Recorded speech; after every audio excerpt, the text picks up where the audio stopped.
Waterfowl podcast. I'm your host, Matthew Wilson, and I have a special guest today, Miss Holly Corlett. Welcome, Holly.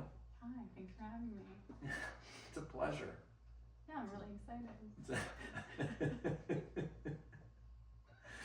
Yeah, I know you've been thinking about this a lot, and it's something you've always dreamed of doing, and just an extension of what we've been doing. Here we are. The last couple weeks, we've been on the road. Today we're going to talk about the Delta Waterfowl Expo and the Ducks Unlimited Expo and our experience there. I know there's been a lot of people that have been on everybody's social media. Okay. Sorry. Yeah. You want to? Is that the brand new one? No. So the last couple weeks, Holly and I have been on the road. We went to Des Moines, Iowa, to the Delta Waterfowl Expo, and then came home for 48 hours, basically, and then took off out of Portland and went to Memphis, Tennessee, to the DU Expo. So it's been a busy couple weeks. I know a lot of people have seen on their feeds stuff from both of those shows, and also a lot of stuff lately. I think today is the last day to send things into the U.S. Fish and Wildlife Service about the funding for those easement projects out west. We won't have this podcast released in time for that. We'll have it this weekend, but it's definitely a topic that people should look into if you haven't. If you're a waterfowl hunter or if you're a bird enthusiast at all, you know, it's something that you want to look into. So we're not going to get too deep into that. Anyway, what we wanted to talk about here today is just our experience here. And mostly, I wanted to talk about your experience going down there to these shows. So, first of all, I mean, we traveled to Des Moines, Iowa. Not a place that I've ever been or really had a want to go. Yeah, same. I've never been there as well. Yeah. So, what was your thoughts like? You know, when I was talking about going to these shows, and I said I'd like to have you along for sure. I think you'd be an asset. What was your thoughts about where we were going, what we were doing? I mean, I know you're always game to go and do whatever's going on, but what did you think? Oh, I'm always game for an adventure, so. Yeah, like pre-trip. I didn't really think about the expo as much, or I guess the reason we were going. I'd obviously never been to like either of those shows or a duck hunting show for sure. I didn't have any expectations. I thought it'd be fine. I was excited to go. I was honored that you asked me to go. Yeah, I didn't really have an expectation. Yeah, for sure. That's fair. Because I mean, you know, you've been to different trade shows, things like that, you know, over the years throughout your life. And I mean, you would assume that it would be that, but you know, a lot of times when you go to these shows, there's a lot of new products and things like that, just different things. It's just a whole new world for you, really. So.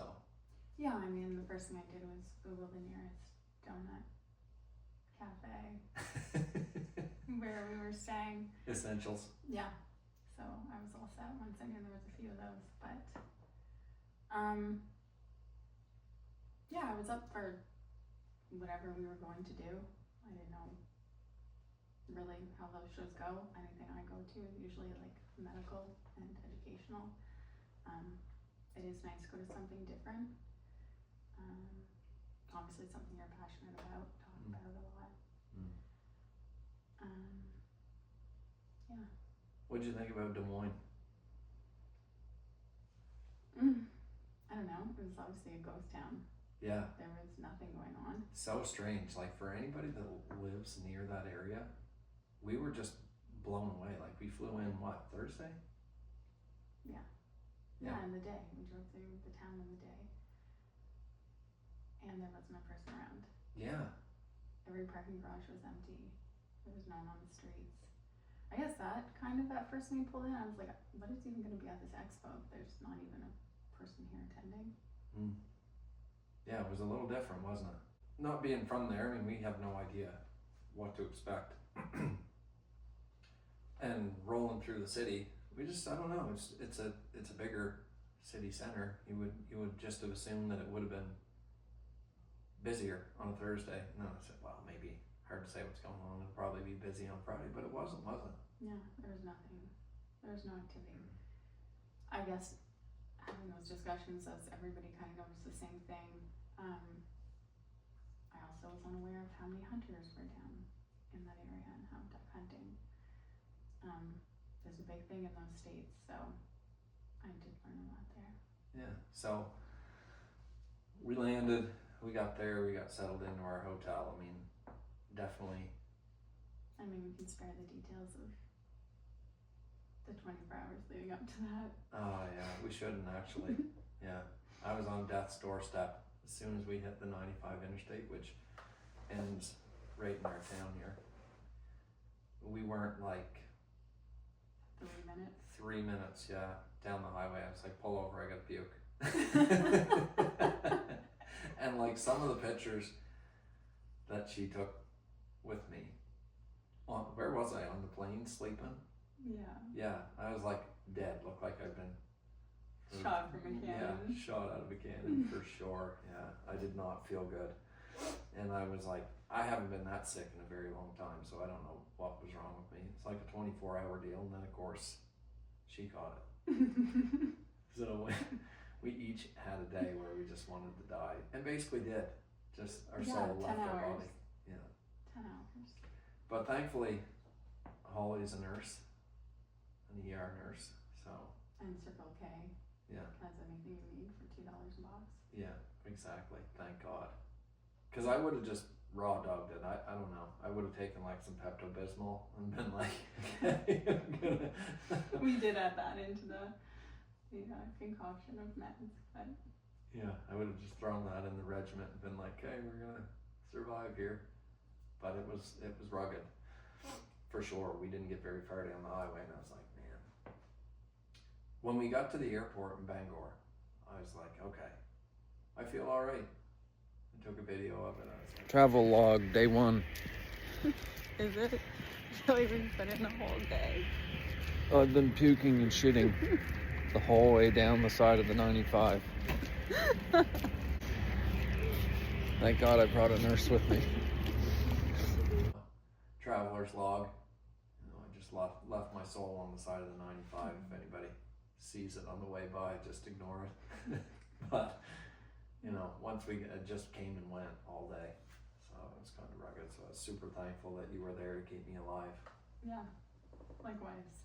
Yeah, there's really nothing worse than traveling and not feeling good. Like, I know we talked about this a couple times coming home from out west, like fully self-induced. Mm-hmm. I was wrecked, totally hungover on my way home, and I was like, I'll never do that again. Of course you do it again. That's what you do, right? But this time, I don't know.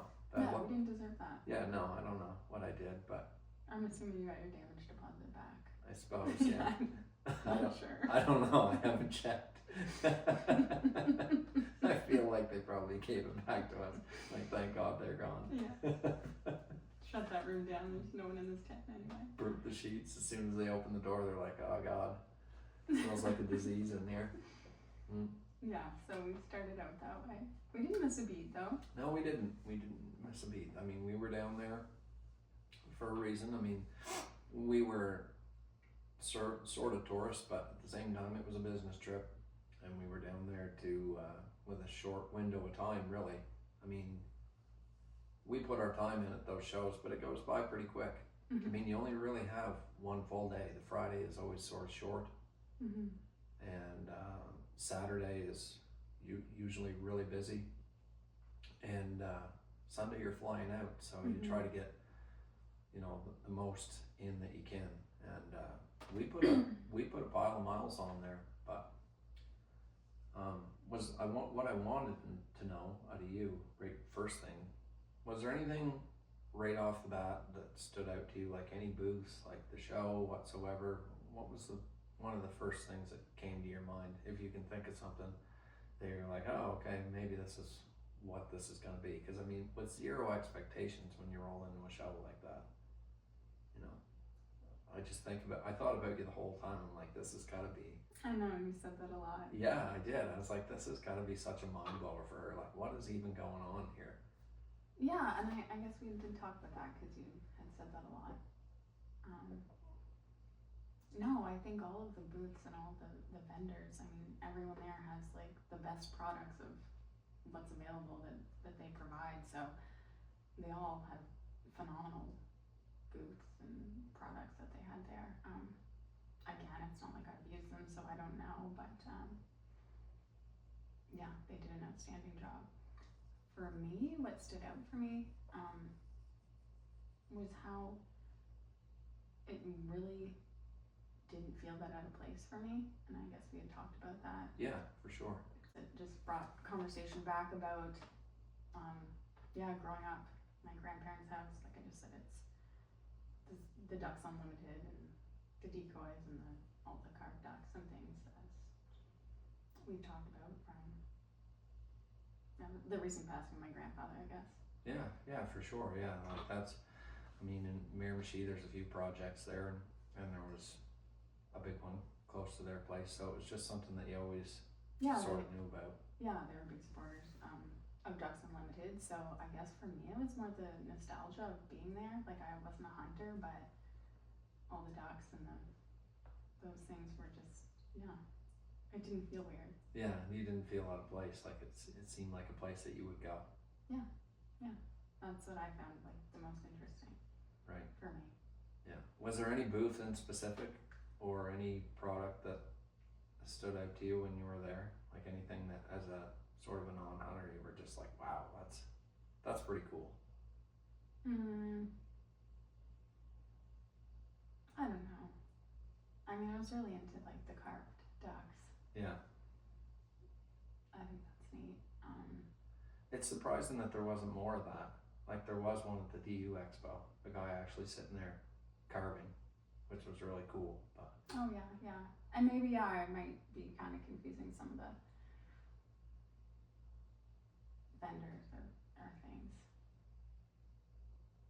Yeah, from the Delta, I guess. I don't know if there was so much of that, but I still had the same like. Yeah, I don't know if at Delta there wasn't anybody there carving, but I don't even know if there was anybody there selling any. I'm not sure. No, I don't think so. Remember that. No. Now that you say that, no, I don't think so. But still, it was the same. Yeah. I mean, there's a lot of duck stuff, a lot of T-shirts, a lot of. Yeah, for sure. What did you think of the Sitka booth? Oh, that was great. Yeah, I think they did an excellent job. Yeah. That was fun.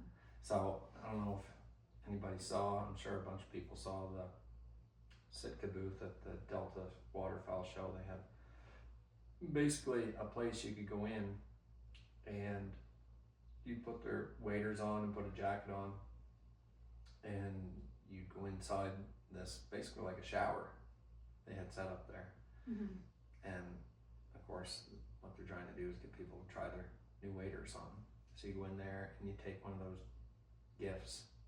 They've got a camera set up there, and then you take 2 or 3 pictures, and they'll send them to you, and you got a free hat. And I find that they're always good at doing stuff like that, like having an interactive booth, right? And that's kind of the booths that always stood out to me were the ones that like maybe had something for kids that kids could stop.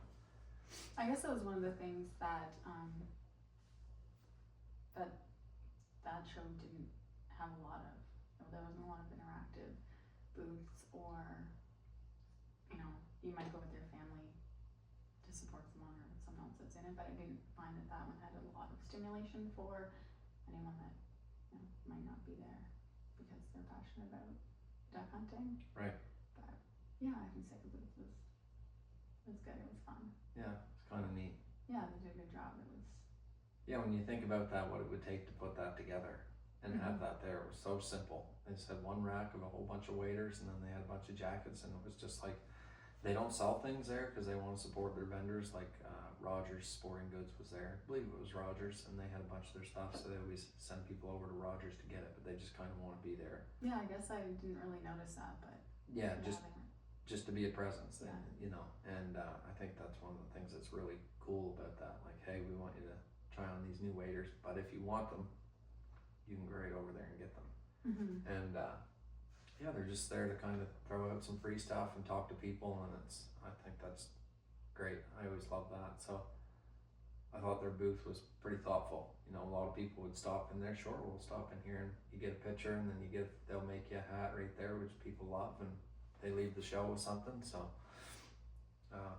yeah, I thought that was really cool. That was the one that stood out for me. Was there any others that stood out to you? Yeah, no, I think that one was definitely, I mean, Turtle Box they had a Turtle Box there that was like blasting some good beats a time or two while we were there. Yeah. And it was, you know, interesting and nice to see everyone else had like a Turtle Box with whatever music they were enjoying, an eclectic mix at times, but Yeah, for sure. Yeah, you know, when we get down there, I remember saying to you, you'll probably see that it's almost like the official speaker of anything outdoors, because everybody's going to have one in their booth, and they do. You know, I think it's super cool when you go over to their setup and they have the one that's in the plexiglass, actually floating in water, just stays in there all day. Yeah. Plays music. You know. Yeah, which is good because I mean I maybe wouldn't leave it if I didn't see it. Right. Yeah. So I mean that's a huge deal, and you even see products that people are making to house those. You know, if you have a trailer or something, they have a little keeper you can put them in, things like that. Stuff on your side by side. Everybody had a product, which was when I took that with a bunch of girls when we get in the water, and everyone loved the speaker, and I'm like, I need to put this on my side by side. I was like, I don't know how you do that, but if it falls off, like it's gonna be fine. Yeah. And then everyone had it attached to whatever they wanted to, so. Yeah. Yeah, so that was a good show. Like the Delta Waterfowl show was a great show. It was certainly different this year in Des Moines than it was in Oklahoma, and I think next year it's going to be in Kansas City, and I think it'll be even better then. They move around, whereas I think DU stays where they are. But last year I just went to the one, but this year it was good to go to them both. But what did you think about the DU Expo? I mean, you had an idea of what you were going to run into. Maybe you'd see some of the same vendors, but there was definitely going to be some different vendors at the DU show. So what did you think about that one in comparison to the Delta show? Well, I think the venue at the Delta was, now I'm kind of confused the two because I feel like the DU show was very well put on. Me too. Yeah, the venue was different. It was just bright and obviously, I'm assuming bigger. I don't know the difference in vendors that went to both of those shows. Well, that was one of the first things that we noticed actually when we first went into the DU Expo, was it was just way brighter in there, and it was brighter because they had LED lights. You know, I remember pointing out to you a lot of the booths that had their actual backdrop lit up, and they really stood out at the Delta Expo. But at the DU one, they still stood out, but not as much because it was so bright in there. The ceilings were high. And yeah. So I personally, I'd agree. I like the venue at DU more, for sure. Yeah. What else stood out to you there? I felt the energy was just different there. I don't know why. There was a lot of people. That was another thing. I think just because of where that's located, there was just way more people there. It was busy. It was busy. And I think it was that way last year too, but it's just a good location. You're kind of like, I keep wanting to say Missouri, but Memphis is in a good location for a lot of people to get there and not a big drive. So I think that just because of that itself, there's a lot of people there. You know, and you're right, the vibe was different. Yeah, there was a lot of kids. I don't know, I felt like I noticed the kids there more. Yeah, there was a lot of kids. Yeah, and I guess if you ask me what vendors stand out again, like I said, all the booths are really well put together. They all have outstanding products and those things. But yeah, one of the things I noticed was at a couple different booth, just the kids blowing calls and people taking time to show them how to use it and interact with them. And yeah, the kids don't know who they're learning from. One day they might. Yeah, absolutely. You're absolutely right there, because I mean, it's a family event. You know, waterfowl hunting can be a family event. It's not an event of solitude where it's just you and nobody else there. I mean, and sure, I say that about big game hunting or deer hunting, but in general, but you can take your kids with that, but waterfowl hunting is certainly a much more kid friendly sport. So when you have a booth there and you interact with the kids, or you have a little game, I know that one of the ammo companies there had a little game. It's like a basketball game or something. You could throw a ball at a duck or something there, and a lot of kids were stopping there, and they got a little widget there for free after they did that. So that was great for them, right? Yeah, and they had the duck hunting, the map people. Oh yeah, Onyx. Yeah, they had duck hunt. And that was good. Yeah. Some attention. Yeah, for sure. It doesn't take much, you know, to keep them engaged when they get to go home with their little bag full of little trinkets and stickers and things like that. And I mean, we handed out a ton of stickers. I say we, it was mostly you. Handed out a lot. So I think we had 300 stickers, and I think probably 200 of them we handed out there for sure. Yeah, there was a minute there for like 5 minutes that I could have handed out 300 more. Yeah. Should have had them going there. When we got there, and we're talking of the DU show on Saturday, it was like wall to wall people.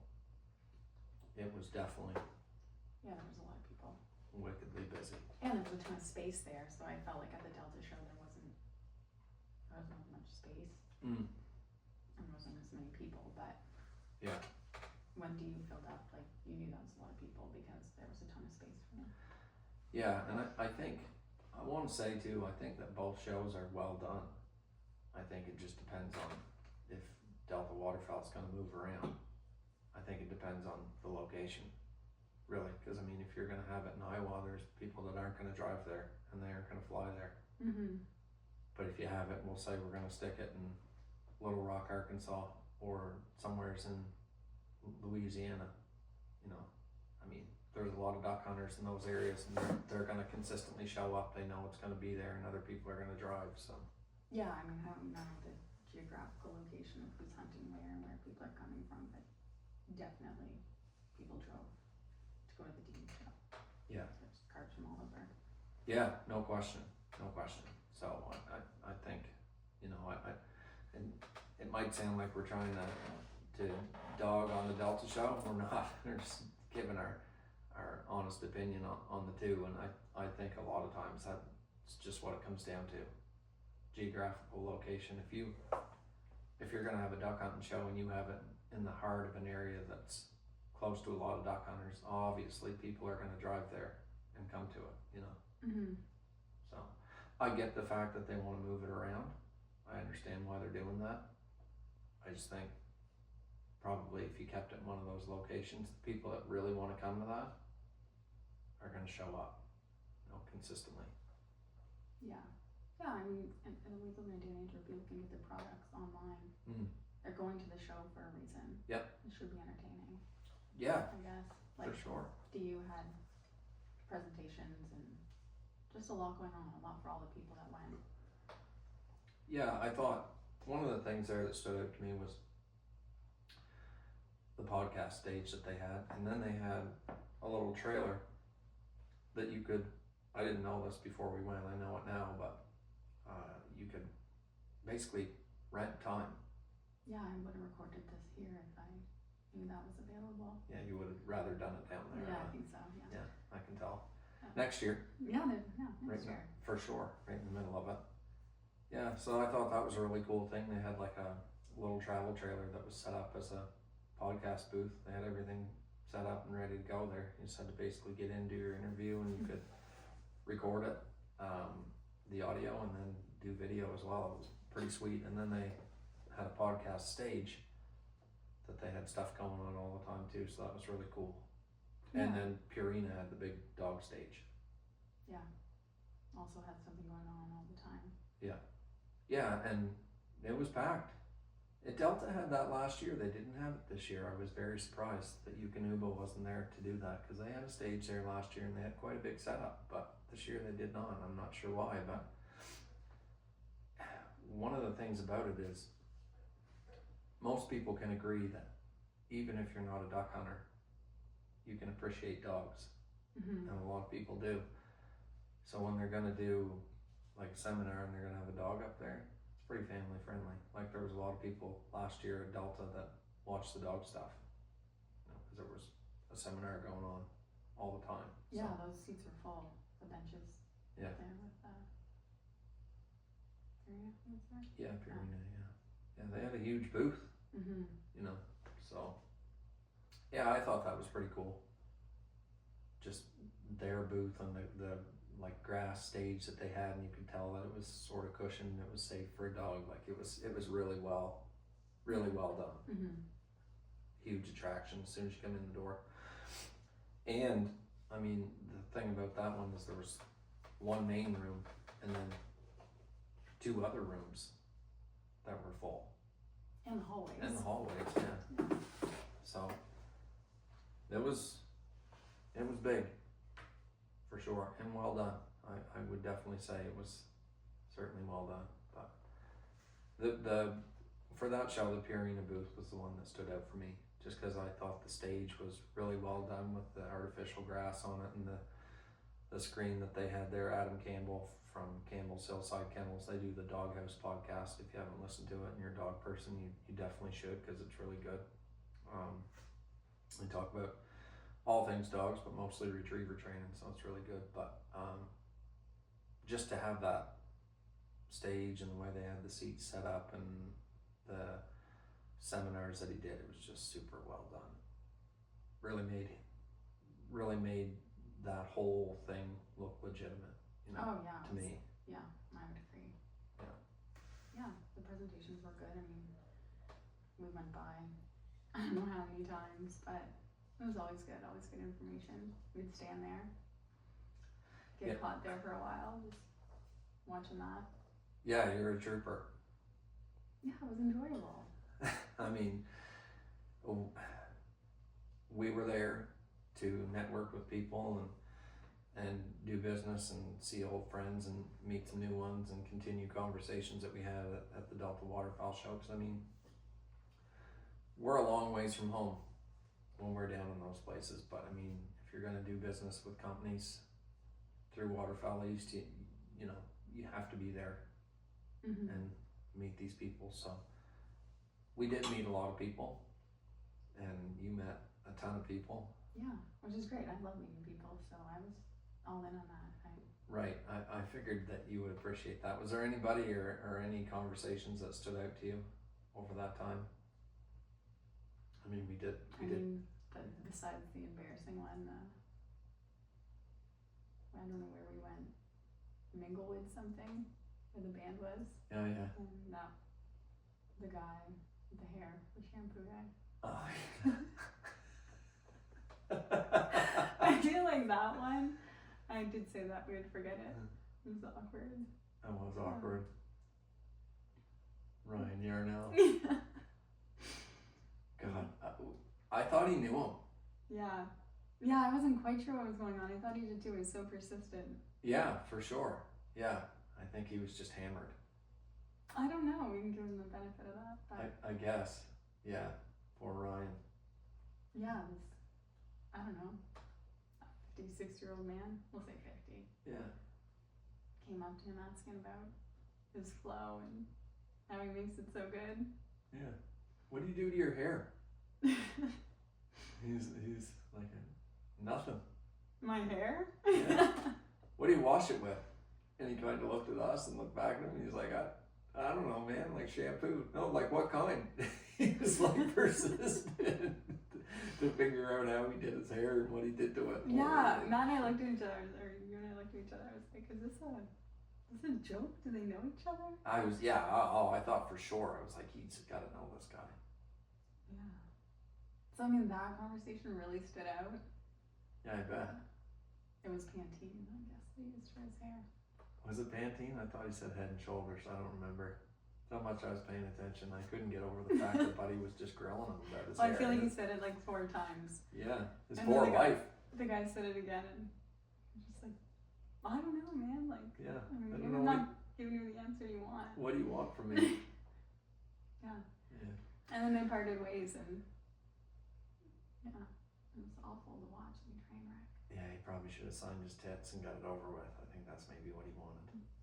Yeah, it was at the wrong show. Yeah, I think so. Definitely seemed like it. Definitely.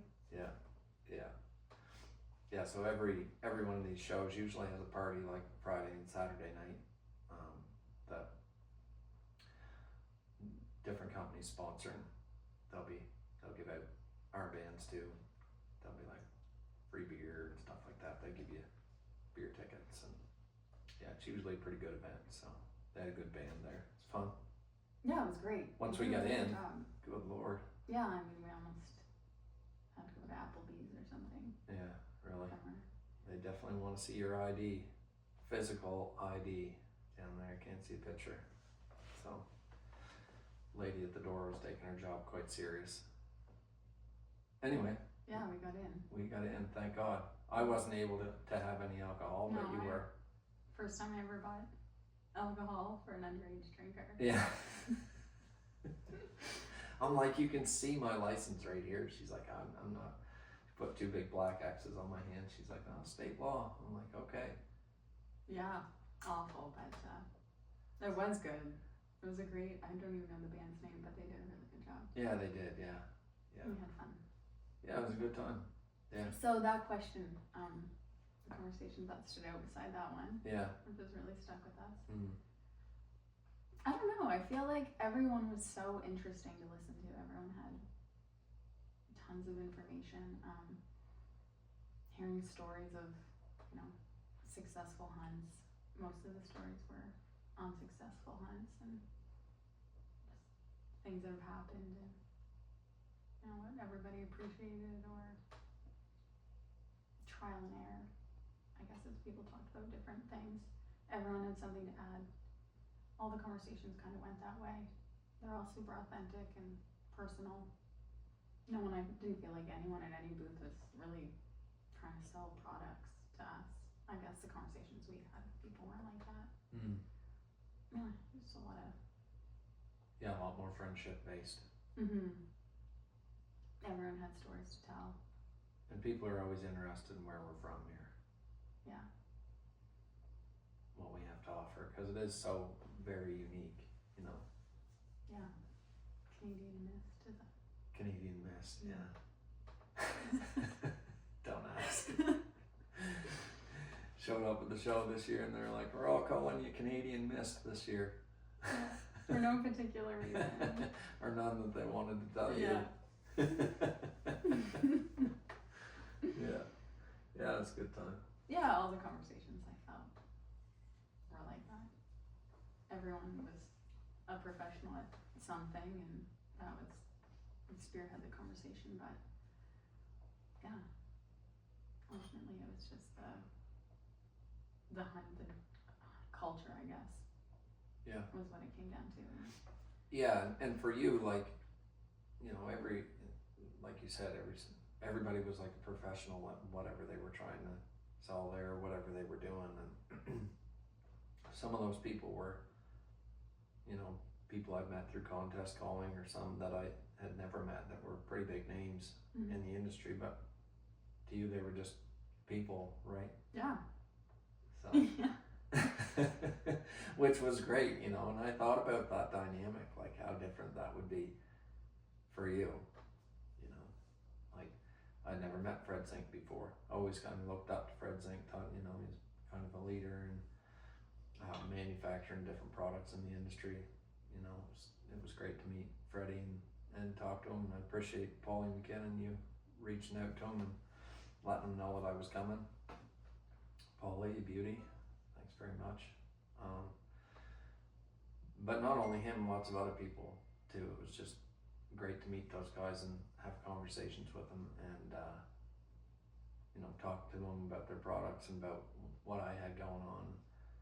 I think that coming from here and it being a small place, you always kind of feel like the underdog, right? Because our market is still a market, Mm-hmm. and lots of people want to come here and they want to hunt, but they never think much about our area here. But it's so wildly unique, and if people knew, they would, pun intended, flock here, right? Yeah, and I realized that in the conversations that we had. You know, people who would come up here and hunted with you, or Yeah. were big on saying this is the place to go. Yeah. Yeah, it's just, you just don't hear about it. Because it is very unique, and it's very small, really, when you look at our province. Like, a lot of people down there, if you say New Brunswick, they're like, where's that? Mm-hmm. Of course, right? Yeah. You know, when a lot of people think of waterfowl hunting down there, they think about Saskatchewan and Alberta, not even really Manitoba. Yeah, which is funny because I didn't realize that. It was like where everyone talked about in Canada. Yeah, the prairies, for sure, the big flyway, central flyway. Mm-hmm. Yeah, but certainly going down there and having those conversations with those people, I mean, you didn't know who they were, but there's a lot of big names in the industry there, and I don't feel like we were out of place at all, ever. Yeah, I don't think so either, and yeah, didn't know any of those people. I mean, that's not true. I guess you've talked about them, so I have over time tried to, you know, this is so and so, and they do this, and Right. try to keep everyone straight. Now I can put a face to most people, and yeah, I think that a big name or not, I think it's the how authentic these people were in the relationships, the conversations, and the stories, and yeah, big name or not, I just feel like everybody was very welcoming, and yeah, it's great. Saw them at the first show, hugged them at the second show. Yeah, for sure. It was the start, for some of those people, start of a good working relationship, and for others, a relationship that had been there since previous years, or because we'd hunted together, or whatever. But when I think about that, and again, coming from here and being such a small area, and I mean, the waterfowl industry is small in a way, but it's spread over a big area, North America, right? There's more hunters in one state than there is in all of Canada, and we're so very spread out here. Yeah, I realize that too, like in the conversations about how small the waterfowl industry is. Yeah, For sure. yeah, I mean, it doesn't seem that way for me. I've known you, and I hear about, you know, the stories and the people and those things, so it's all around me, so I don't know. That's the first time I had a different perspective on it, I guess. yeah, Which is interesting. yeah, I bet. Yeah, I just thought about that with you a lot. Like, I mean, my perspective is, like, when we're down at that show, like, I'm obviously very focused on going and having these conversations in our timeline, and also obviously having fun and being there and enjoying our time, but, you know, making sure that we get over to talk to the people that we need to talk to, because we, you know, they're trying to do their thing as well, and we don't want to overstep, and we know if they're going to be busy, we're not going to be in there bothering them. But I think we had a lot of really good conversations with people. Oh, for sure. Yeah. Again, everyone makes a good product. Lots of people make great products. If you go anywhere for a product, really, a genuine relationship or conversations with people, you know, those are hard to come by, but I feel like everyone down there was super genuine, and yeah, I mean, we found people, but they also found us. Yeah, that's a good way to put it. Yeah. Yeah, absolutely. Yeah, no, I thought both shows were really good. I thought we used our time well. All the people that were there, like you said, like, we had some great conversations with people that we didn't intend to, you know, that we we never had our finger pointed at that we needed to make sure that we went and talked to. It just kind of happened by chance. So, you know, that was good too. And then you run into people that you know, and it's like, oh, I should introduce you to this person, and that's just how it goes, right? It's just a snowball effect from being down there. And if you're not down there, those things aren't going to happen in emails, you know. Oh, absolutely, yeah. The opportunity to see people and meet people, like you said, meet people we didn't intend to chat with. Yeah. And you'd talk to somebody and someone else would be in earshot and they would join the conversation. Right. Yeah. Exactly. Because, I mean, it's not like I'm a duck hunter and that guy is, and we're just running into each other at a store. Like everybody there is there for the same reason. Right, and yeah, for the same passion, but then again, you know, their background is conservation or biologist, and right, the conversation just goes from there. Yeah. Yeah, I loved all the conversations. They're all very interesting, and again, I feel like people love you. You're very easy to talk to and knowledgeable, like insanely knowledgeable. Lots of stories. Yeah, people love talking to you. You're very authentic. And so do you think we did well there as a business? Yeah, I think so. I feel like we came down there to see people, talk with people, and that went both ways. Yeah. Yeah, people were excited to see you. That was good to see. For me, for sure. I mean, you can go down there and make any kind of impact on people. I mean, for us, and it's not like we're running into these people steady. We're a long ways from all of these people. You know, we're not going to see a lot of them unless we're at these shows or at these industry events, or we're just not close to them. We're not going to run into them like that. So to go down there, and then it's like I said to you before, people recognize you, know who you are, invite you into their booth, like, come on over here, sit down and talk, and run over and give you a hug. Like that, those are good things, you know. I think that it shows that the business is definitely has a good name and a good reputation around those people, right? Because what's important to me with the partnerships that Waterfowl East has and the new ones that we're making is those relationships. Like, we're not rolling into booths being like, hey, I'm Matt Wilson, this is my pitch. Like, we want to make long-term working relationships with people, like know them personally, do business with good people. Yeah, so it was again, I'm just sitting there thinking about it, and I'm like, I know what I'm doing, I know why we're here, and I know what's gonna happen, and then you're just there with me, and I'm like, I wonder what she thinks of all this. I wonder, you know. Yeah, I like people. I didn't need any particular products. I mean, I saw a nice pair of socks on the last day, but I didn't need anything there. Again, it was the relationships and the people we spoke to and representing them, using their products and things like that. Yeah, it was nice to meet them. I guess you don't do that on that level with every product thing that you like to use. You know, like, I'm not going to use this because that guy was kind of an ass. Right. You don't know. Right.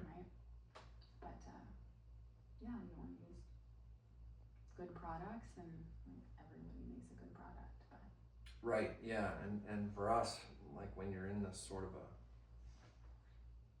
influencer role, I guess you could say, you know, ambassador type role. I mean, I'm doing this every day. Like, this is my living. You know, I realize that it's a business, and you have to do business, and you have to work with companies that want to work with you and are going to invest in you and believe in the product that I offer as well. But I've always been a major believer in that it's got to work. You know, if I'm going to use it every day, if I'm going to have clothing on my back, I want it to keep me dry. You know, doesn't mean anything if it doesn't work Right. when I'm out there. And I don't want other people to use things that I'm going to promote if I don't believe in them either. Mm-hmm. You know, if I'm going to spend, our season's 107 days long, you know, right from September all the way to the end of February potentially.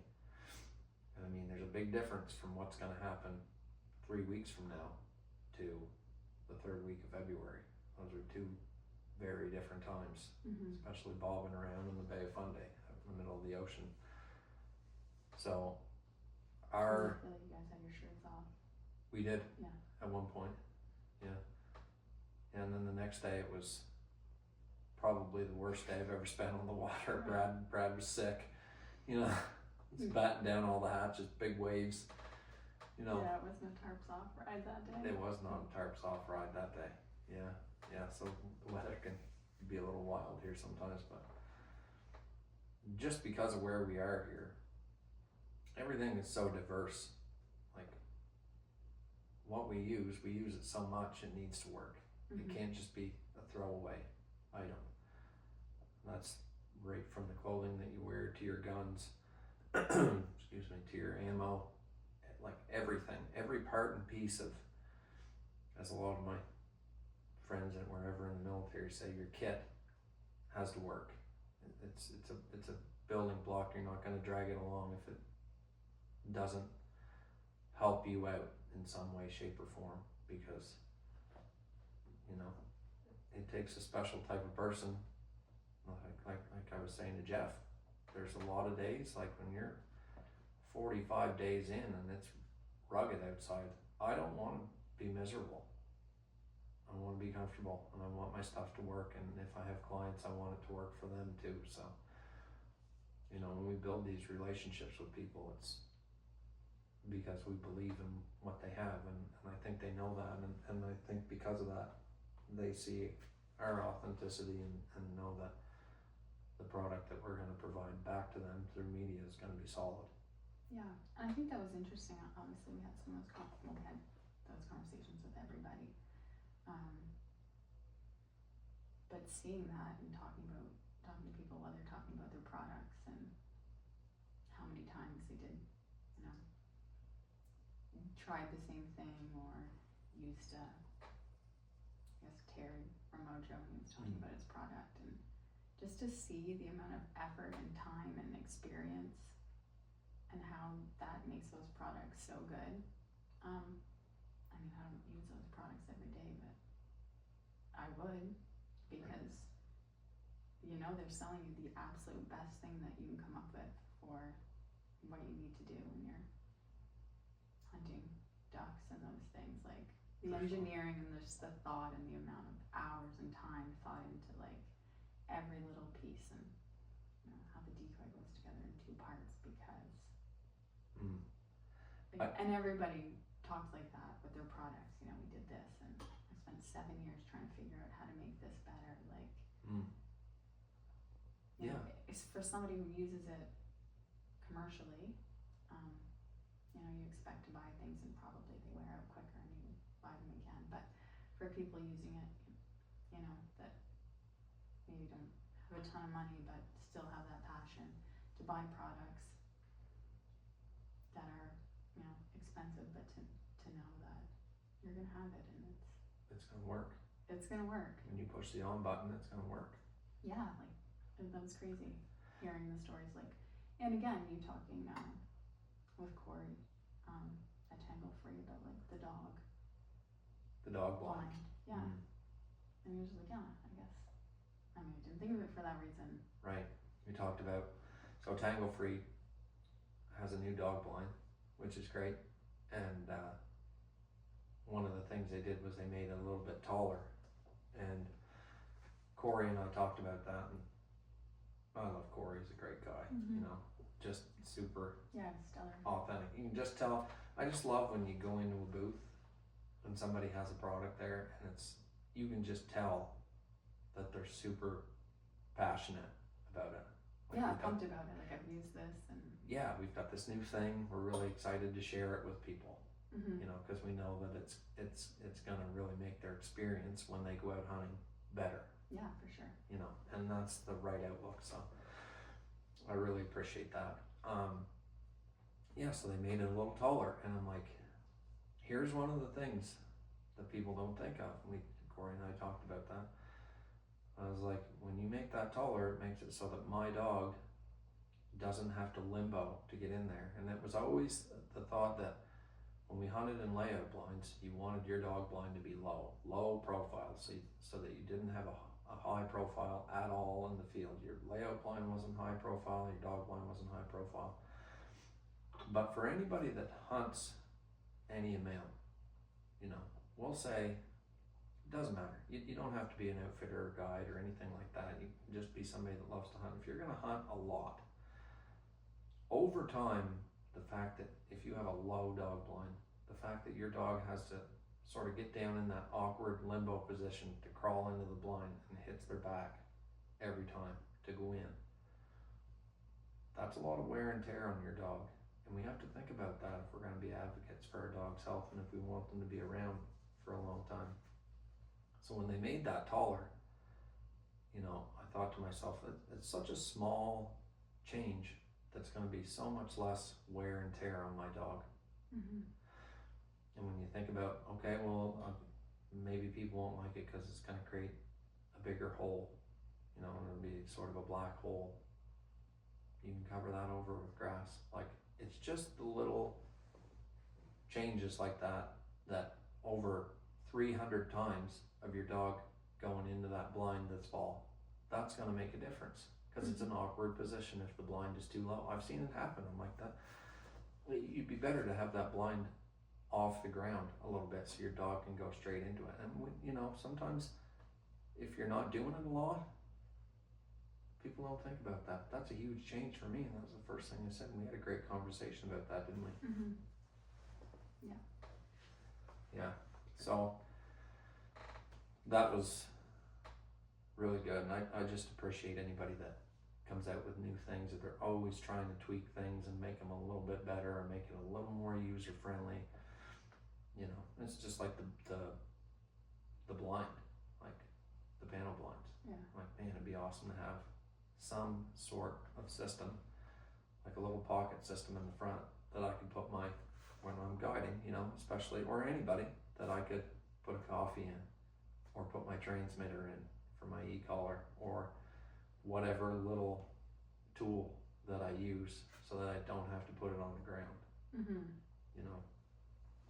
When we think about like changing things in this industry and new products, it's not always something huge. It's like just a little creature comfort that's going to make my job a little bit easier or a little more comfortable, or make that product a little more user friendly. So, and we talked about that. Yeah, and again, it was, I feel like they're very conscious of, what the consumer was going to pay, and they wanted to make sure it was good, but ultimately they didn't want it to reflect the price for the consumer. Yeah, it was just really genuine in the products that they made. And yeah, and when you made a good point there, because when you talk to people like that, if you never meet people like Corey, you never get to hear those stories. Like, yeah, we could have put that on there, but it was gonna up the price by a substantial amount more than we thought. We wanted to try and keep this blind a little more affordable for people, and then bring that out as an accessory after, which to me makes perfect sense. And it's just super thoughtful. Yeah, and I felt like most, we really had that conversation with Corey, but I felt like everybody was really trying to make those things affordable, which I think is important, especially, we talked about this, people are passionate. It's nice to see. That was one of the things I liked, seeing everybody there passionate about the same thing. Yeah, it doesn't matter what it is. Yeah, I have a great appreciation for that. So to see people come out with kids, young kids, teens, and everybody interested, and all these people have jobs or they're in school, to stay dedicated to doing something that you love is a big thing. People don't have a lot of money for those things, or time, so all of those factors add up. So if you maybe have the time to do those things, you might not have the money.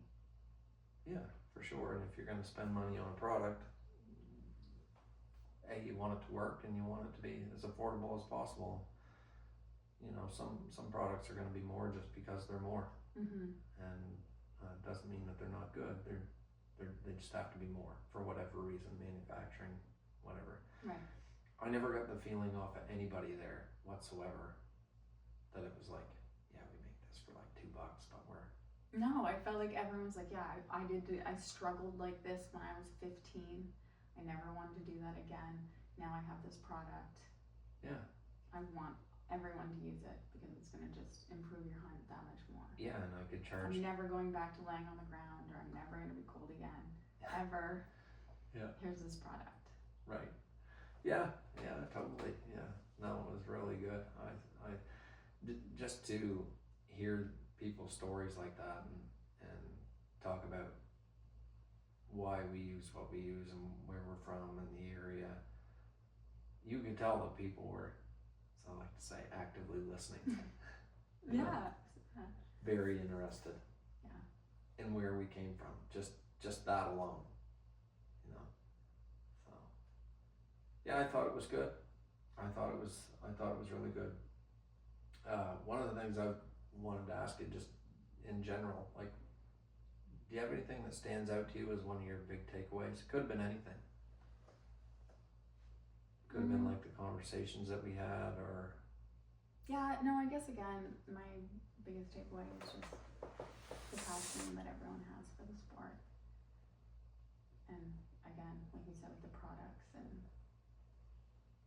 the point, I didn't feel like, I mean, obviously everyone's making these products and that's what they do. So yeah, they do it for some money, but that just wasn't the vibe. Again, it was like, how can I make this so that someone's next hunt is just so great because they're using this product. Like, I've done it 400 times, and now this is better, and I want you to have it. And so it's just the passion everyone had there. Again, and I mentioned about the duck calling. And I think we went by, and maybe Fred Zink was teaching some little guy, and I think it was Mike Anderson. And Mike Anderson. I think there was 2 times we've gone by, and Mike Anderson was the other one. You know, there's a bunch of people there asking things, and we just took this little guy aside and asked him if he wanted to learn something. Yeah, and those, maybe that, you know, maybe that kid will grow up to be a duck caller. Maybe his parents don't even hunt. Maybe they just, or somebody they know does. Well, I felt like his dad couldn't really blow the call well, but it's my limited knowledge. Yeah. It's not based on my experience. Yeah, so when I think about those things, I'm like, it's so important. You know, maybe they never bought one of his calls. He probably didn't expect that they would. But I think. Yeah, it wasn't about that. At all, yeah. Sure. Mentorship is such a huge thing. Like, somebody at some point, you know, there's Mike, he's got the World Championship trophy on there and the Grand National trophy sitting on his table. And it's like somebody at some point took a little bit of time to say, hey Mike, you want to go hunting? And took him out, and then Mike's passion for that grew, and then Mike decided that he was going to be competitive in calling, and then got his ass handed to him a time or two, and then learned how to do it and got better and better and better and won the worlds. And like, he could take that trophy home and sit it on the mantle and never talk to a kid about that ever. But he's at that show and he's passing it on, right? And I think that as waterfowl hunters or whatever you're doing, that's that mentorship from people like that is so good. Yeah, as a human, I think we all can recall great mentors that we've had for anything.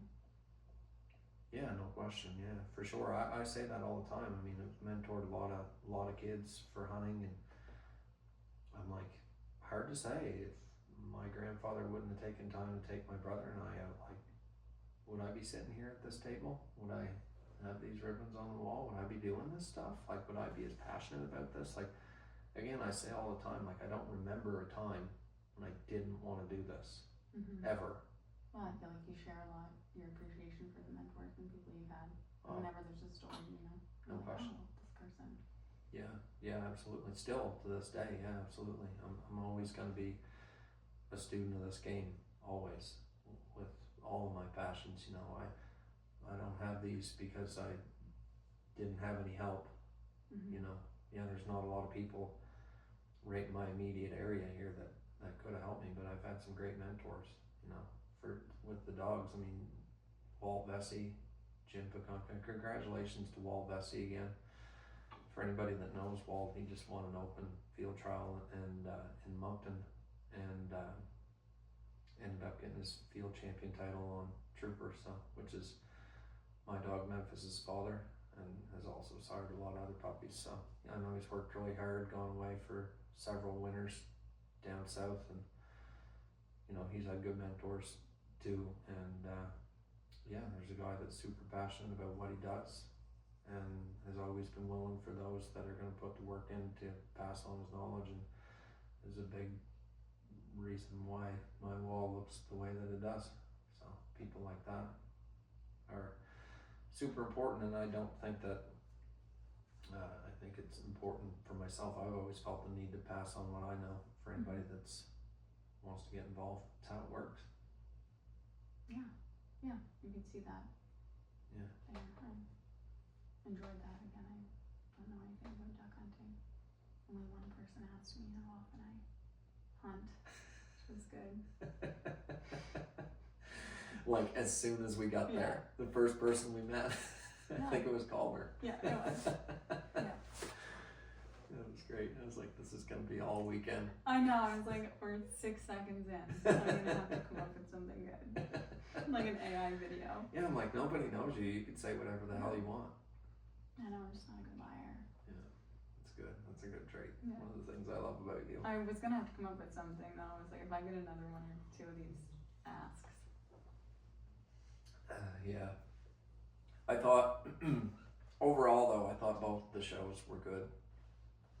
If you haven't been to them, it's worthwhile going to both of them. You know, if Delta's moving around and it comes close to where you live, it's worthwhile going to. You're gonna see people there that you know. You're gonna see some great products. You're gonna meet a lot of great new people. There's always something going on there. It's well worth going to that. And regardless of where you're from, like, it's just a plane ticket, you know, and it's all waterfowl. Yeah, it was a great experience. I guess we went to Bass Pro and they had the Ducks Unlimited museum. Yeah, and it was about Canada geese, which was awesome for me because that's obviously my passion, is Canada geese. So it's really cool to see all those decoys and stuff. Yeah, and a ton of it was from the East Coast and Atlantic Canada. Right. So that was interesting. That was cool. Yeah, I mean that really brought all of it home, which I thought was so funny.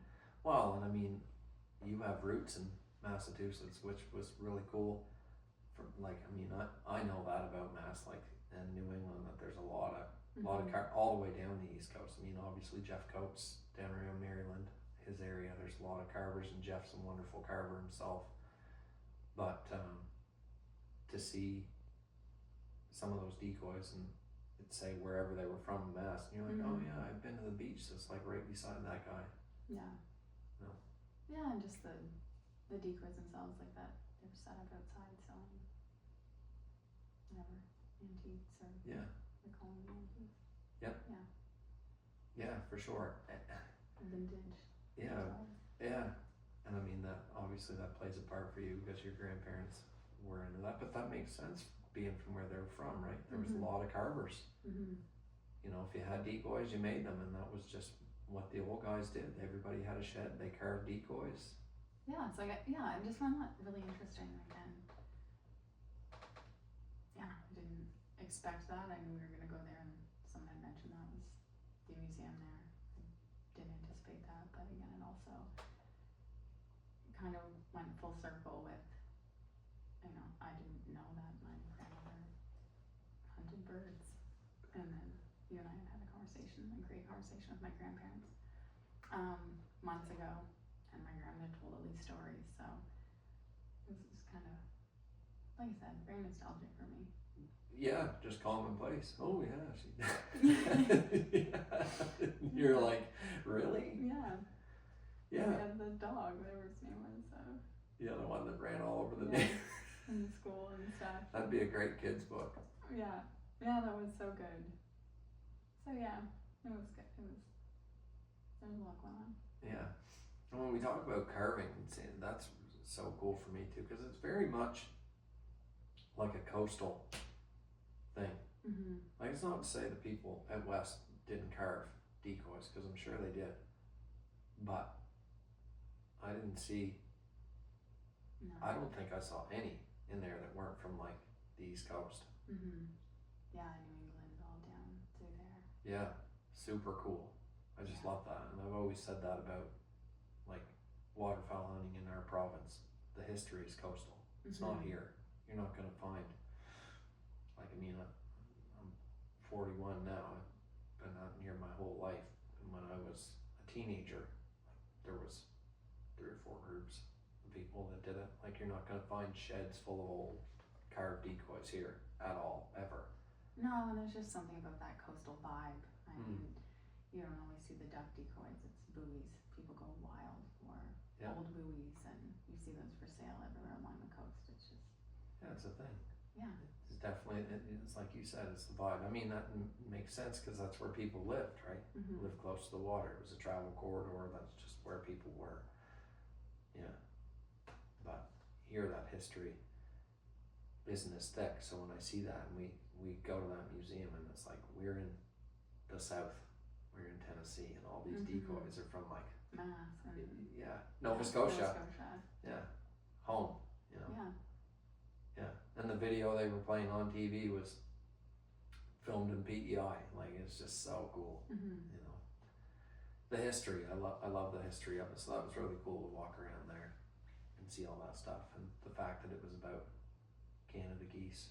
You know, people put a lot of time into that stuff. Sit in your shed and carve that, and then take it out and put it in the field. Things of the industry that way has changed so much. You know. Well, and I mean, I have to think you look at these little glass cases, and everything in there is in there for a reason. You know, it's very interesting, the stuff that they put in there. And I think the first thing that we came up upon is that poem that I read about the duck hunter that never hunted again. Shot the goose. Yeah. And again, like, somebody put that in there for a reason. Yeah. Yeah, like, it's all... That was originally published in the newspaper. I don't recall what it's called, but years ago, as far as I know, I've read that before, and I'm pretty sure the story behind it was that person like wrote that poem and then sent it into a newspaper, one of the bigger newspapers. And it's kind of stood the test of time. It's there. You don't see that stuff as much anymore, because obviously people don't write stuff like that, but it's pretty famous. You know? Yeah, I just think all of the things in there, again, it's just not, it's all about, you know, the process and the turning. It's not always about the hunt or the harvest. And you can see that. Again, for me, I don't hunt, so it's a different perspective. For me, I'm not there for like the end result. So it's interesting the things that they put on display. Yeah. Honestly, a lot of perspective going on. And like 40 years from now, what's that gonna look like? Or when we're dead and gone, what are those cases gonna be full of? Are the things we're using now, are they gonna be cool? Like, are they gonna put them in there and people be like, wow, that's so neat? Do you know what I mean? Yeah. Like, even the calls and stuff that were in there, I'm like, man, everybody was just trying to figure it out, you know, and everything was just so basic. I love that about the history of things. And then as technology has gotten better, it's not like you couldn't shoot birds over the things that they had in those cases. You could. But they're gonna get, nature is what it is. It's gonna adapt to what you're throwing at it. And now the decoys we have are, I mean, you saw them. They look real. You know, very real. You know, so we're only making birds smarter.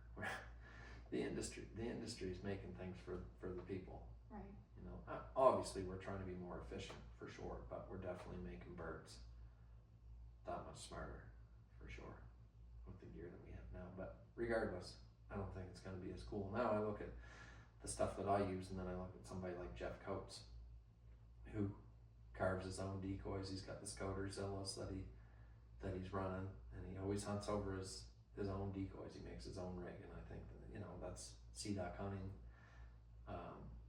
Wooden or cork decoys is still very much a thing, and I just absolutely love that about the culture, that he's going to go out and he's going to run those decoys that he made himself every day. I think that's just the coolest thing, you know, and it's very coastal. So yeah, no, I think both shows were good. And again, if anybody is thinking they'd like to go down, you should, you know. Wasn't a bad trip for us. The first one was a little rough. Yeah, we didn't miss a beat. We didn't miss a beat, I though. mean, I did miss a couple of hours. Yeah, fair. I could have pulled through, but... Well, the only reason I didn't is because we were on Thursday. Yeah, but you did go for that walk for the ice cream. I did go for that because I love you, Holly. And I didn't realize that until the next day when you asked me to walk down to the expo, and I thought, I can't. And then I said... Is this how you felt yesterday when you walked downtown for a scoop of ice cream? Yeah. Oh. How far is this thing? Because I'm like in and out of fever state here. Yeah. Oh gosh. Yeah, I really appreciated you that night, but a lot. The next day when I got to stay in the bed. Right. Yeah. Yeah. So anything that we forgot, anything else that, I know that you had no expectations for this either, like this is the first podcast you've ever done, but anything else that you wanted to say or comment about the show or Waterfowl East, or like anything, any other comments?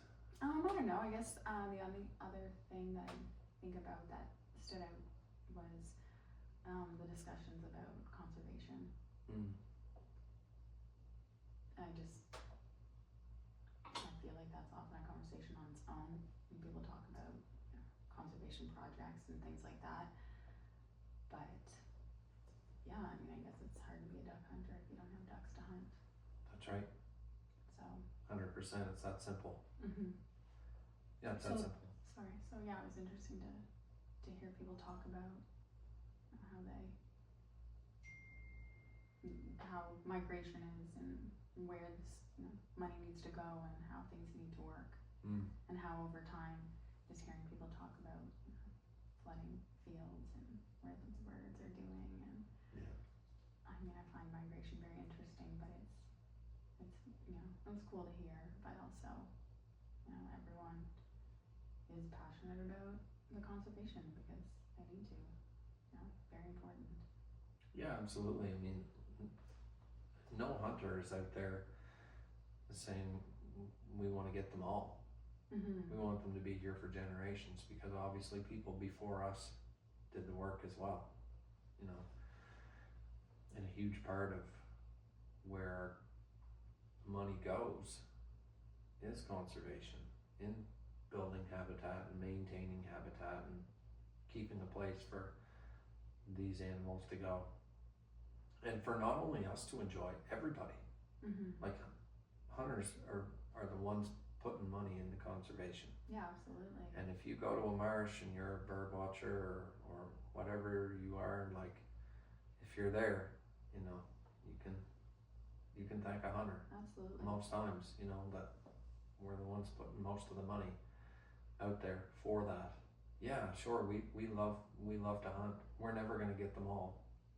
And that's not the point. Yeah, I didn't get that was the point either. It was, you know, so yeah, that's good that you brought that up. That was a huge talk, especially now with the U.S. Fish and Wildlife Service and that deal going on with the easements out west in the pothole region. So, yeah. Anything else? Any questions for me? No, I don't think so. This doesn't have to be a total me interviewing you the whole time. No, I don't really have any questions. I don't know. You always do such a good job informing me and talking, and I love listening to you. And yeah, I don't have any questions for you. Good. I thought we had a great time. Yeah, it really was good. I mean, you know, it was a big deal for me to travel down to these shows. Like, I know as far as my business goes, like, this is not a joke for me. This is a legitimate business that just makes sense for me to be doing. You know, at this point in my life, like Jeff Coates and I talked about it, he's like, tell me something that most people wouldn't know about you. And I'm like, well, I started out as a tradesman. Like, that's not what I wanted to do. Right. That's just what I had to do. I spent a lot of time doing it and traveled all over and, you know, worked my way through a lot of seats in the union, and that was all good and great. But ultimately, it's not where my heart was. Yeah, I mean, I love my job. I am very passionate about my job, but there would be something to be said about having a job where you spend all day outside. I say that to you all the time. Yeah, I love my job. Even when the weather's terrible, you know, the majority of my days are spent outside, and whatever facet it is, whether it's the dog business or Waterfowl East or calls, like, yeah, I just love every part and piece of this. I guess Jeff would say that he became a guide and outfitter because he didn't want to get a real job, and I would agree. There's many mornings when I'm watching the sun come up, I'm like, I can't believe I do this for a living. I can, but I can't. You know, pretty lucky. Yeah, absolutely. It's not easy. It's not for everybody. Lots of people would want to try and do this, but it's not easy. I mean, I've seen the products. It definitely makes it easier. There's a lot of comfort, a lot of improvements. No one was cold. No one's getting wet. Yeah, that's helpful. Everyone ate well. Yeah. If you need something to improve your day, there's a product for you. Yeah, for sure. And God bless the industry for that. Yeah, absolutely. I don't think I had anything else for you. I don't think. I think we covered both these shows really well. I think, you know, if you're a waterfowl hunter, just go. Plan it for next year. The dates are already out. Pick one or pick both and go. Yeah, I guess for sure. Like day 3, we went by booths that we were like, we didn't see this booth. Right. Oh my gosh, like, next thing you know, we're eating alligator and looking for pickles. Like, how do we miss these guys? Yeah, exactly, yeah. Yeah, and we put our time in and our laps around, and it was just a lot. Yeah, we did put a lot of time in. We got a lot of steps in. Again, you were a trooper. I mean, we were there. The show would open at like 9. I'm like, we're not going in because there's going to be a lineup. We'll have breakfast, which was amazing down there, and then we'll go. And that's what we did. But we put the miles on. We did not mess around. And we ate well.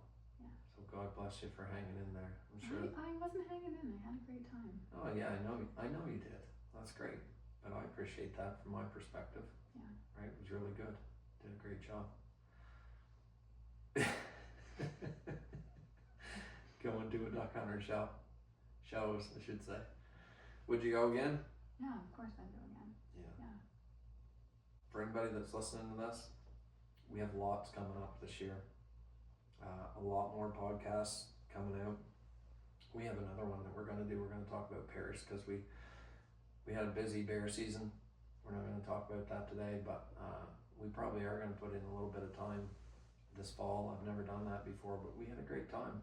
Yeah, we did. Bear hunting in the spring, and there's some stories to be told about that. So we are going to do another one, and we'll probably release that in September when we get back out the bears again. But overall, yeah, that was a good experience. But there will be a lot more content coming out. Season 3 of Waterfowl East is going to be released the end of September on Wild TV. If you don't have Wild TV, they do have an app called Wild TV Plus, and you can look that up right on your smart TV. You can check out our YouTube channel, all the socials for Waterfowl East, Maritime Dog Training as well. There's lots of stuff on there. And if you're in the market for an acrylic duck or goose call, East Coast calls as well. our website for that is in construction. Should be done pretty soon, hopefully, so you can order right online, but right now you can just reach out to us on the socials. But lots coming up this fall, so certainly stay tuned. We'll be doing the guide life as we normally do on Instagram stories. We're going to have a lot more being released on YouTube. Our season 2 for Waterfowl East is on YouTube, and we got just a ton of stuff coming, so stay tuned. If you're looking to book a hunt, reach out to us. I did have a cancellation the other day, but we did fill that, and but you never know, somebody might cancel, put you on the list, or depending on when you're looking to come, we might be able to find you a spot. Hard to say, things happen. So anything else? I don't think so. I appreciate you coming on. You did a great job. I know you were friggin' nervous, but I wasn't really nervous. I just didn't feel like I had anything to say. yeah, I feel like you were nervous. Yeah, I did not have anything to say. We don't have time. We have an hour earlier. Yeah, how long do you think we've been podcasting A for? long time. Yeah. Yeah. It wasn't so bad. No, it isn't bad. It's exactly like I said it would be. You did a great job. And I trusted you. Yeah, well, that's great. That's a big part of things. Obviously, you followed me to Des Moines, Iowa, so Yeah. in Memphis, where we didn't get killed, thank God. No, we didn't. It's good. Yeah. We had a great time. Great time. So make sure if you're listening, if you don't follow our socials or you're not subscribed to our YouTube channel, make sure you subscribe, because that will give you a notification when we do put new video on there. And also, if you are listening and there's somebody that you think we should interview, we have a bunch of interviews lined up, but let us know. If there's stories to be told, we'd like to tell them, or have somebody tell them on here. So thanks for listening. Episode 50 in the books. Thanks for coming on, Holly. Yeah, thanks for forcing me to do that. I know you didn't force me, but you strongly encouraged. I'm glad I came on. Yeah, you did a great job. Yeah. Look forward to doing another one. You did a good job.